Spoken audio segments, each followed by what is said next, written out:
brought it up in context. I'm asking, why don't you live like a socialist? Okay. Go live like a socialist. The point is larger than that, Charlie. I live like a capitalist every single day, Cenk. I live as a Hey, capitalist, hey, okay? hey. I live what I believe. No. What do? I get charity every single year. Well, I feel more politically informed. Okay, so I know it's a very weird thing to say that political debates are bad, but when you think about what their purpose is, they seem very counterintuitive, and they especially seem very detrimental to political discourse, especially in today's polarized political climate. First of all, when I talk about debates, I'm not talking about presidential debates, for example, because those are intended to show off a candidate's stance on certain views, and it's intended for us as people to get to know the candidates a little bit more. I'm not talking about those. What I'm talking about is debates that are held at conventions, at universities, and more importantly, the debates that we have with family members and friends on a daily basis. And so what's the point of these debates? In essence, it's just to make yourself sound right about the topics being discussed and make the other person sound as wrong as possible. And this naturally creates an antagonistic relationship between the two people debating. And I know that this is extremely obvious, but what isn't extremely obvious is that it makes it nearly impossible for you to approach a debate with an open mind and be receptive to what the other person is saying.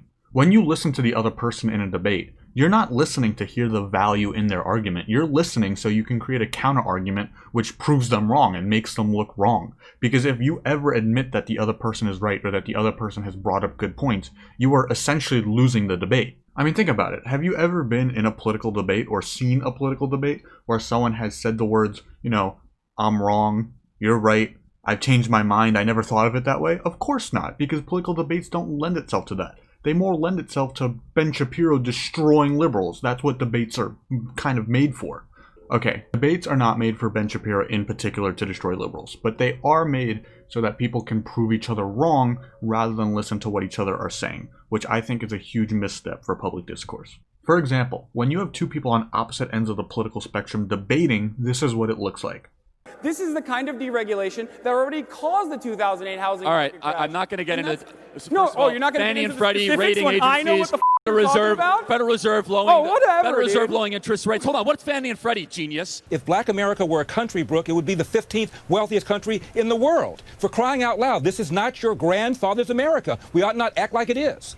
Yeah, but Larry, I don't. For two things. One, I think your earpiece could be broken because the question was on mental health, and you once again go back to the pathologies of the black community. That's stunning to me. But why do you have to insult me all the time?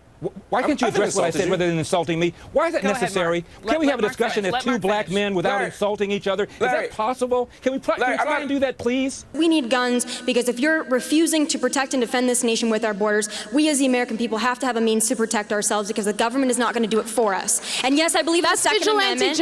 That's vigilante justice. That is That's outlawed. not vigilante justice. That's the Second Amendment. Let's talk a little bit. Let's talk a little bit about immigration. Second Amendment right. I was promised some sort of big, huge bellwether revelation of the Mueller report. Oh, Mueller is coming. $30 million taxpayer-funded investigation, and they found absolutely nothing. It's a lot of yelling and screaming and people focusing on themselves rather than engaging with what the other person is saying, and just nothing really productive comes out of this. Now, I want to contrast this with something very similar, but something that has very different results.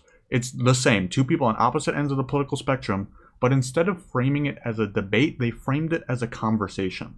Listen to me. Here's all I want from you today.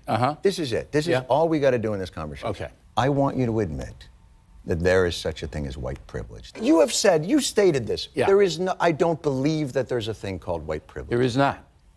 See, now we have a conversation we can have. Okay, look. White people, males, set the system. So that's what privilege is. Look, that's all this is. That was then. This is now. I mean, slavery and Jim Crow are dead.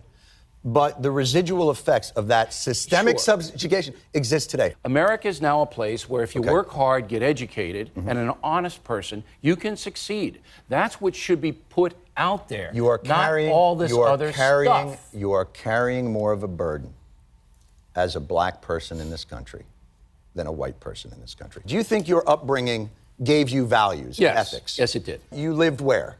Levittown. Levittown. New York. Could black people live in Levittown? Not at that time. They could not.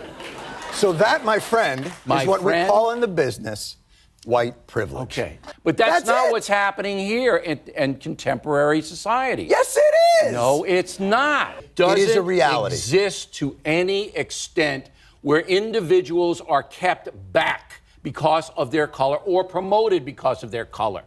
A group of people that were brought here, they didn't choose to immigrate here to get that better life. And just acknowledge that our country's had a problem with that, and call it this, and it's a word I think you'll understand, a factor. It's a factor. It's a factor. I'll give you the factor business. You did. You're giving me the factor. Common cause. That's it. That's all. I mean, Jon Stewart, a liberal, just convinced Bill O'Reilly, a staunch conservative, that white privilege is a factor in people's lives. Can you ever imagine that sort of acceptance of other people's ideas in a political debate? I certainly cannot. By the way, I'm absolutely not saying that there's never a place for a confrontation. If someone is saying outrageous or amoral things, absolutely go confront them. What I'm saying is that far too often, most of us approach political topics with the mindset of confrontation rather than open-mindedness. And that's the only thing I'm trying to persuade people against. If someone is being an asshole, absolutely go confront them. If someone disagrees with you, go talk to them. And so I would encourage everyone to approach politics as more of a conversation rather than a debate. I think it will create much more acceptance of new ideas, and I think it will make people much less antagonistic towards each other.